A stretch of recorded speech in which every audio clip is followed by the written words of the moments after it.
when I said,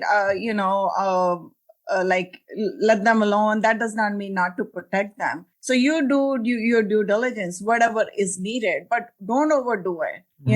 Expose them to the things, let them explore. Like my nephew the other day was saying that, I got up in the middle of the night. He calls me aunt. He's like, I got up in the middle of the night and I wanted to see the stars. I got up 2 a.m., then 3 a.m., then 4 a.m. Okay. And my brother and his wife, they didn't notice that. And my thing was, oh my God, he's onto something. So I right away got him the telescope. I say, you can get up in the middle of the night. You can try that. So that's the way you're helping them grow their mindset and do different things and explore the things. But that does not mean that we do not stop and doing something wrong, which is wrong for us. We tell them politely, okay, this is not the right way of doing things. Your network is your net worth. Come listen to some of the most successful people I know share invaluable knowledge, stories, and advice in real estate, business, and beyond. This is Weiss Advice. Whether you want to take your business or personal life to the next level, look no further. Welcome back to another episode of Weiss Advice. You're listening to Late Night with Yona Weiss.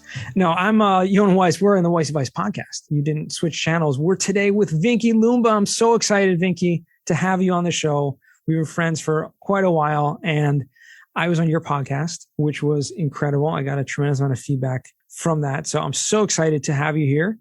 Welcome. Thank you so much. I'm super excited to be here with you. Yeah, I mean, this is a lot of fun. This is my favorite thing to do. And for those of you who are watching the video, we got this Fireside Chat going on, the new Zoom feature. So that's a lot of fun. For those of you who are not, just imagine it, picture it in your mind while you're driving down the road or taking your morning jog. We're sitting by a fireplace. It's pretty nice and warm and toasty. But without further ado, let's just jump in. Vinki, you are someone who has come from corporate America, right? With an IT background. You have done a tremendous amount, had a successful career. You were a professor as well.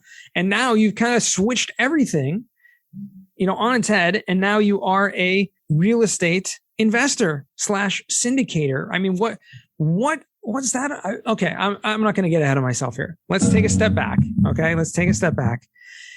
Did you imagine to yourself, let's go back 20 years. Okay. Go with me. Time travel right now. Let's go back 20 years. Okay. Did you imagine to yourself to be someone who would be out there networking, raising money from people, buying real estate transactions? Like, did that ever cross your mind, or is it just something very new? I would say part of it's new. Part of was in my imagination, I would say kind of far-fetched, because having the real estate background, it was in the back of my mind that someday I'm going to end up in real estate, because I kind of knew in the back of my mind that I can make tons of money and I can help a lot of people if I step into real estate. But when I was in the corporate America, I was so attached to my job, to my title. I didn't want to leave that. And I left my real estate career for my corporate America job. I put it on the back burner. I thought I will come back to it. And that's what exactly happened. But multifamily or raising capital or syndication, that was not part of my experience. So it was not part of my imagination. So where was your first kind of experience or touch into the real estate world? When did that happen? That was in 1997, I guess. I think when we bought our third home, I would say second or third home, and then we put our other house on rent. So we realized the passive income flow, because before that, we were just selling it and buying a new one, because taking the equity out and buying a bigger house. Mm-hmm. So this was the first time that was in a comfortable position that we can just rent that one and afford another house, a second house. Oh, so that's how we learned, and we started buying more single family homes, just like duets we have it in California. Mm-hmm. Oh, that's so cool. So it really kind of started just almost by accident, right? You just, okay, exactly. Well, we have this extra house. Like, what if we don't sell it? We don't really need the extra cash right now. What if we just rent it out? And then you got your hand at being a landlord. Right. A slum landlord, I would say. Oh, no.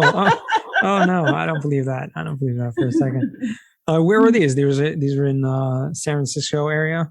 It was in the Bay Area, in the East Bay. East Bay. Mostly where we live, in the closer vicinity of like 10, 15 miles where we lived. Gotcha. But I think with both corporate jobs with my husband and myself, after a while, we were kind of burned out because we stepped into the retail too, because I got the retail license and I went into the retail brokerage because I was selling businesses. So I thought, oh, this is a quick way to make money or multiply your assets. But then I think it was too much to handle because we were too attached to our jobs. So I would say didn't have enough clarity to pick the real estate arena over corporate world. So I think it happens because at that time we thought we can do everything. But now you've grown older and wiser and realized. Exactly. Yeah.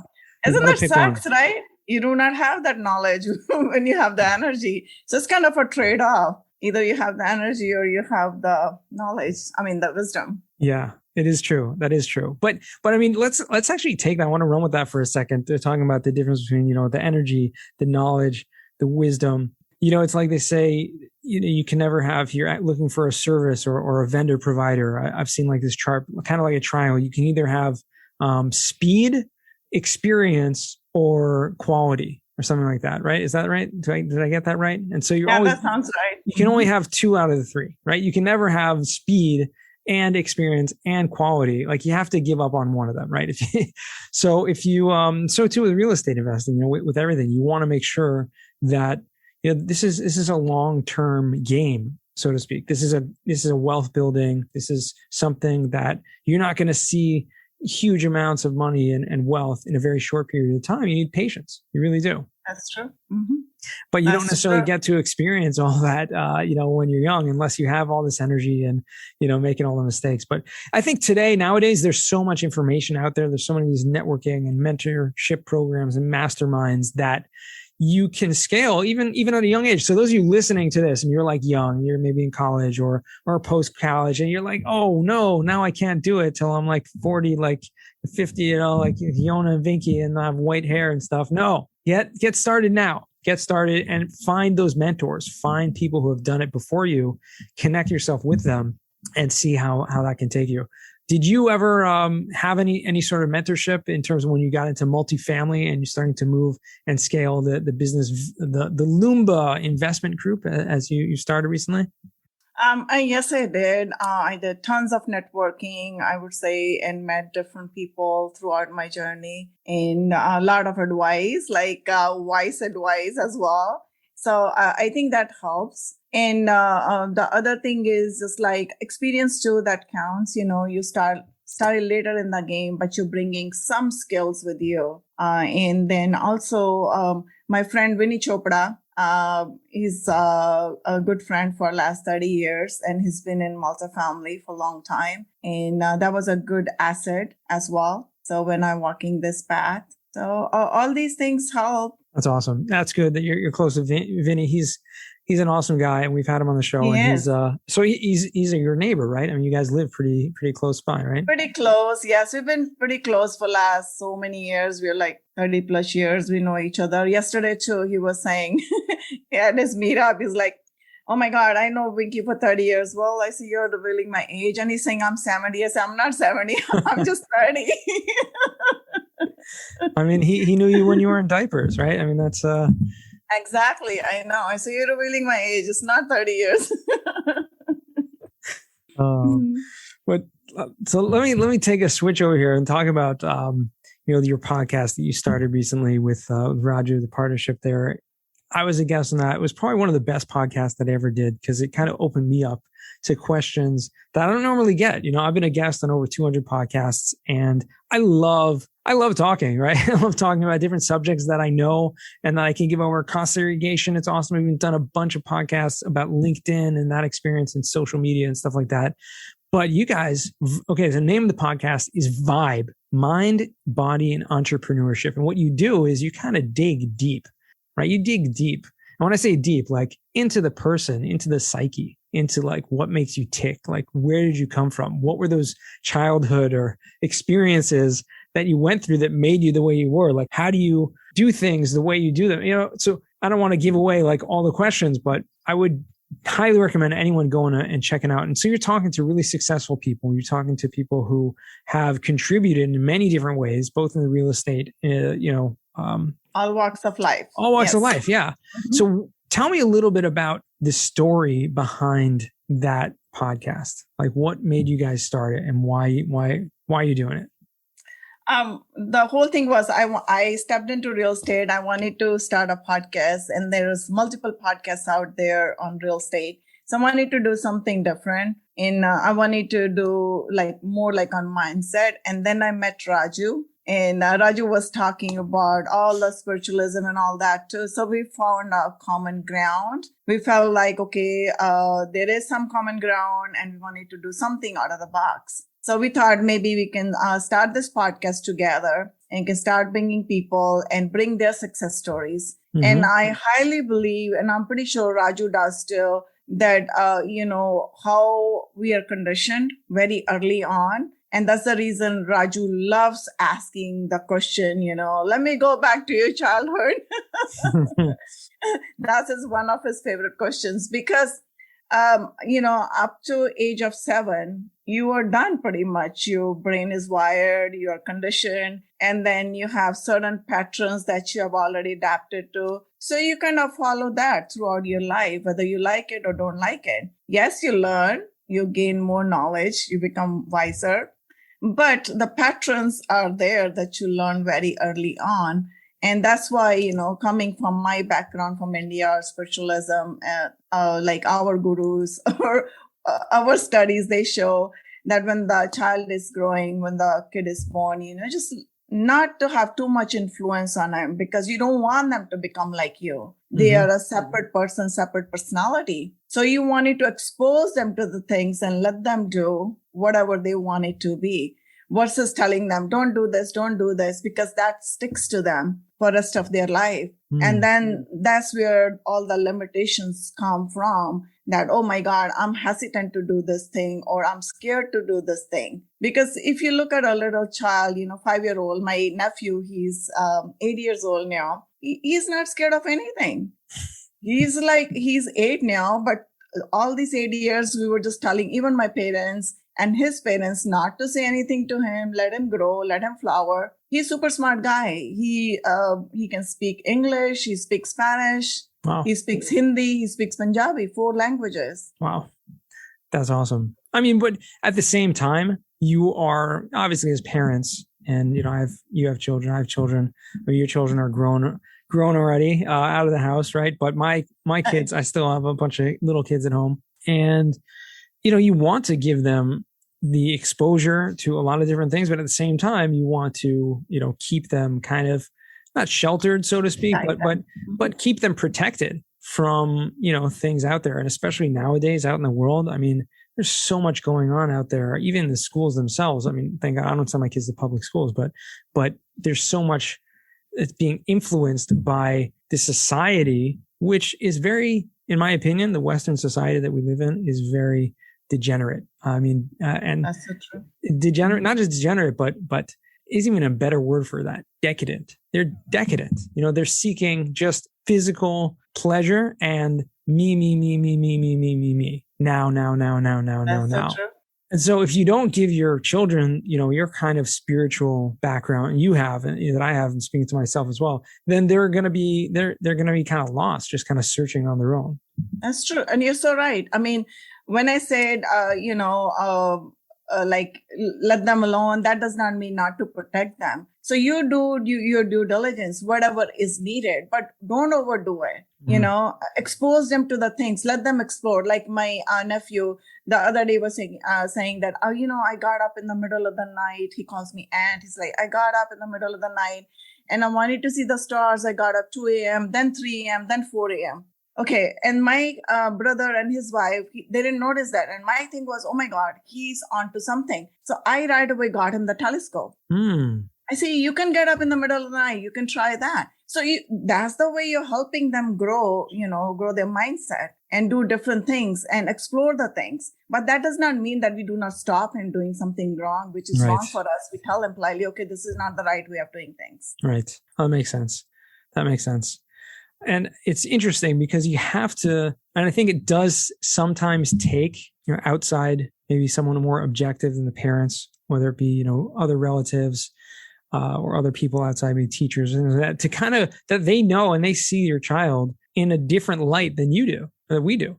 And so, like you said, you were able to notice he had this this desire, something. Well, hey, let's explore that. Let's give you some tools to learn and to explore and to experience.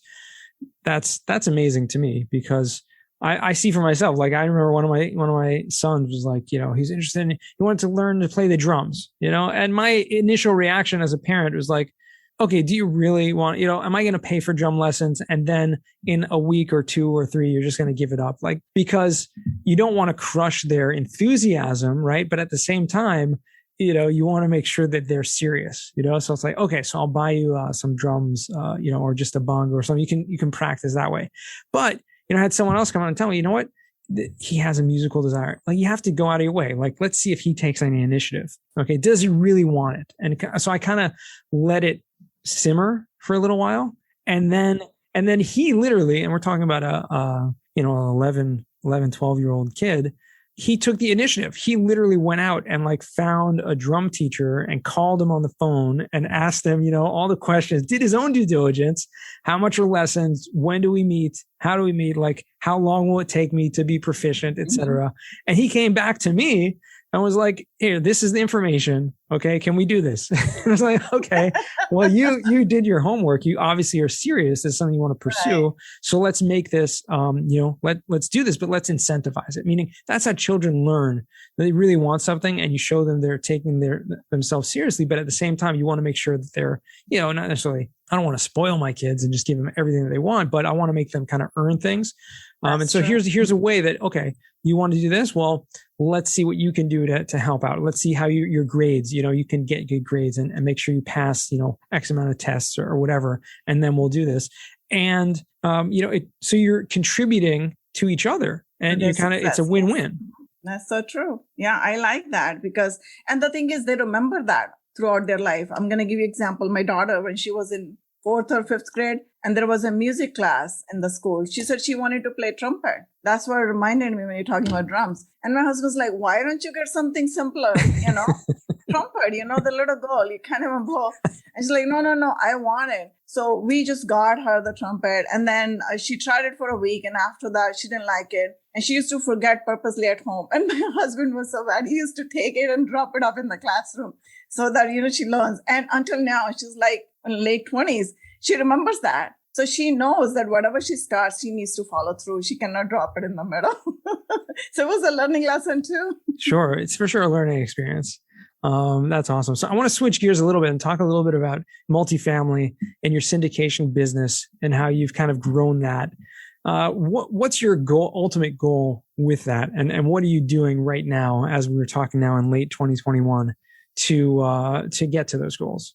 Well, my goal is that I wanted to help 1 million people before I leave. That's what my goal is. And that goal I can certainly accomplish with the help of syndications. And I do syndications. I love to connect with people and bring the opportunities to them and, bring the money and raise. I'm on the more like investor relations side, capital raising side, but I try to co-GP with other people. And that's the way I see myself, because I think this is my strength, networking, and then investor relations in the business development. Having the corporate background, I'm really good in the business development, understanding the numbers and all that too.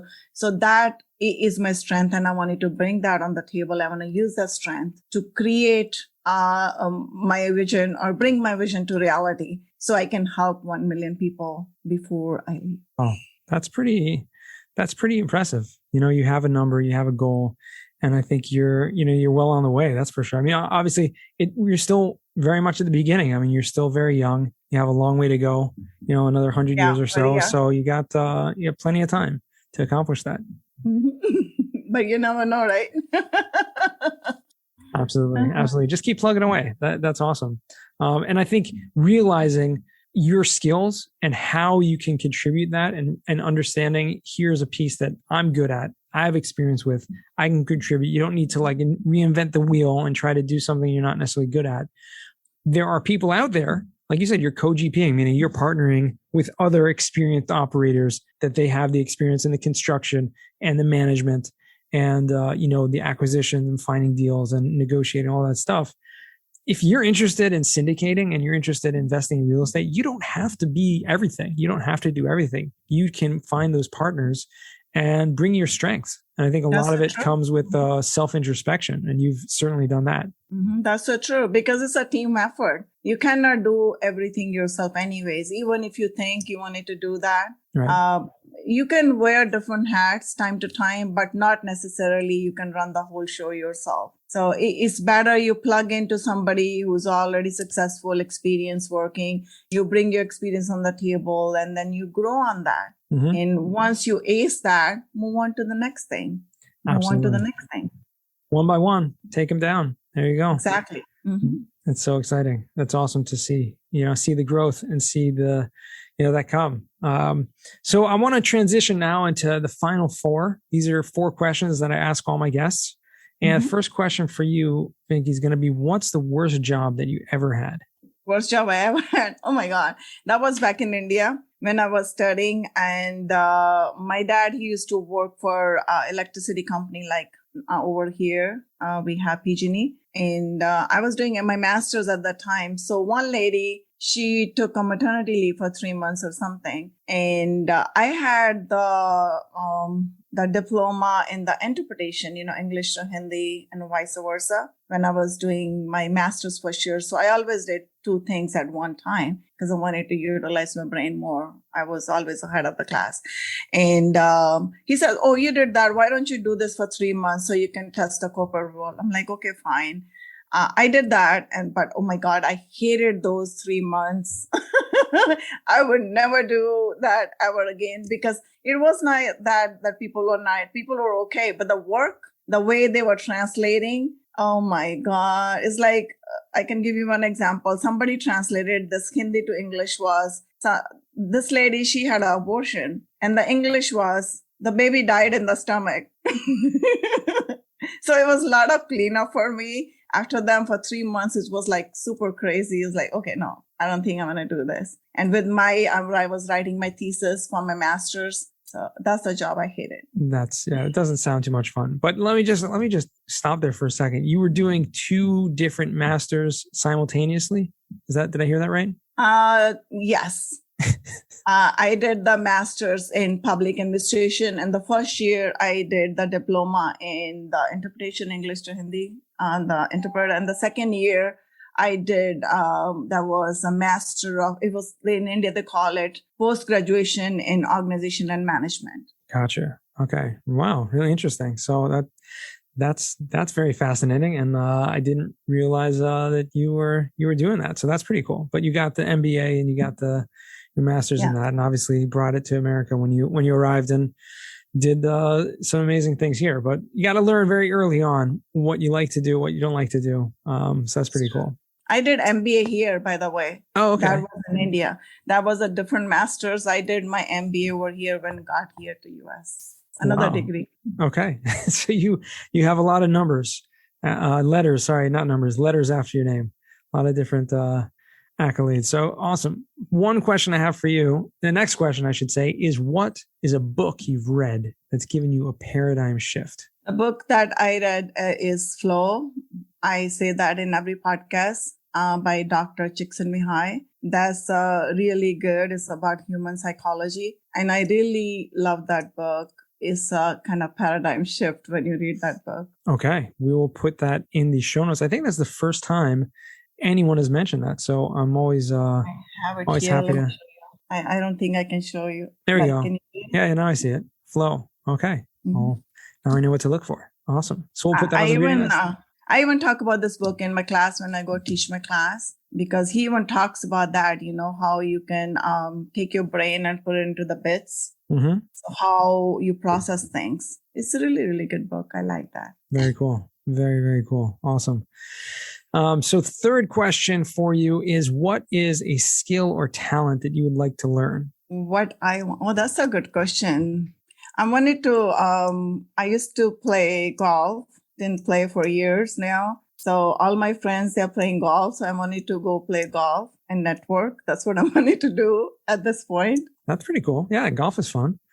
Yeah, and network, right? And then I can get more investors on board. Sure. So that's Absolutely. on my to-do list now, to go back and start golfing. So I was telling my husband, my golf set is so old. Let me get a new one. He said, okay, fine, find time first. Right. That's true. You just got to make the time. You just got to make the time. That's so true. But that's really exciting. It's a fun sport. I mean, it really is. It's relaxing, and it allows you to, talk with people. You're really out there, like walking a lot and talking. So that's how people network. Great idea. Actually, fun fact for our listeners, I played on my high school golf team. Nice. Yeah, there you go. It wasn't my first choice, but I actually broke my leg in a soccer game. We talked about that in one episode way back. And I was on a high school soccer team, broke my leg in a game, and I couldn't play. I mean, I was in a cast for like 6 months, but after I got out of that, I still, training, I couldn't get back in, but I needed the phys ed requirement, right? In school, you need to do something. Right. And so like the best option was golf. That, and the fact that it meant that we left school, right? At like an hour early to leave campus to go to the golf course. So that was always fun. Whenever you get to leave school early, that's always fun, no matter what you're doing. So there you go. That's so true. That's what we used to tell our kids too. My husband says, like, you cannot get hurt in golf. So that's the best sport he likes. Right. It's much less likely. That's true. That's true. Fourth and final question is, what does success mean to you? Success means to me, it's a very important question for me, actually. Success is not money for me. Success is how many connections I'm going to make in this life and how I'm going to help people, because that gives me eternal happiness. And success is being happy and fulfilled. And I realized that very early on. Like, even if I go out, like 20 years ago, maybe, and let's say I'm treating somebody for lunch or dinner, or even, go out and help somebody out on the street, that gave me more happiness than making money. So I created a purpose for myself to help people whatever way I can do it. I support, charities at a very smaller level right now. That's the reason I wanted to generate more wealth, so I can take it to the bigger scale. So that's what success to me is. Then when I'm connecting with people and helping people, because the purpose of life is connecting with others and helping each other grow. And to me, that's the true success. Amazing. That's awesome. Very, very beautiful answer. And I relate to that a lot as well. So thank you for sharing that. And thank you for spending the time with us today. Vinki, where can our listeners find you or reach out to you? I do have a website, loombainvest.com, and you're welcome to go there, download my free ebook, 7 Reasons Why Syndications Build Long-Term Wealth. And also I'm on the social media all over. You can connect with me, LinkedIn, Facebook, Instagram. I love to talk to anybody and everybody. Yeah, that is true. I can vouch for that.